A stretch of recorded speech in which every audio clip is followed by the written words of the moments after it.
High, চলে আসলাম তোমাদের সাথে আরেকটা ভিডিও শেয়ার করতে। এখনই আমার একটা বুক পার্সেল এলো, যার মধ্যে ছিল এতগুলো বই, যেগুলো আমি বৈচিত্র্য.in থেকে অর্ডার করেছি। এখন ওদের ওয়েবসাইটে 20 to 25% অফ চলছে, তো আমিও কিনে ফেলেছি এতগুলো বই। তো চলো দেখা যাক এইগুলোতে কি কি বই রয়েছে।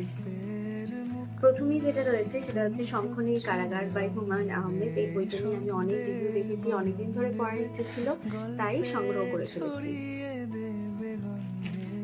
নেক্সট আছে কোন পোকা বাই শীর্ষেন্দু মুখোপাধ্যায়। এই বইটাও বেশ ভালো, শুনেছি, পড়ার ইচ্ছে আছে।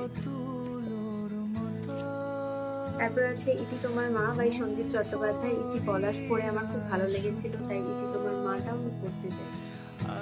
নেক্সট আছে একটা ক্লাসিক বই, এটা হলো পুতুল নাচের ইতিকথা বাই মানিক বন্দ্যোপাধ্যায়। আমি এখনো পড়িনি, তাই পড়ার ইচ্ছা আছে, আর পড়ে তোমাদেরকে অবশ্যই জানাবো কেমন লেগেছে। নেক্সট আছে অভিক দত্তের ব্লু ফ্লাওয়ার। ফার্স্ট পার্ট আমি কিনেছি, এরপর ভালো লাগলে আমি পরবর্তী পার্টগুলো কিনবো আর পড়বো। নেক্সট আছে অপেক্ষা বাই হুমায়ুন আহমেদ। আর last but not the least, এটা হচ্ছে রাজ নর্তকী বাই সৌরভ চক্রবর্তী। এই বইটা নিয়েও আমি অনেক রিভিউ দেখেছি, তাই আমার পড়ে দেখার ইচ্ছে রয়েছে। এগুলোর মধ্যে কোনো বইয়ের যদি রিভিউ চাও, তাহলে আমি অবশ্যই তোমাদের সাথে শেয়ার করবো। প্লিজ কমেন্ট করে জানিও কোন বইয়ের রিভিউ সব থেকে আগে চাইছো, তাহলে আমি সেই বই দিয়ে পড়া শুরু করবো।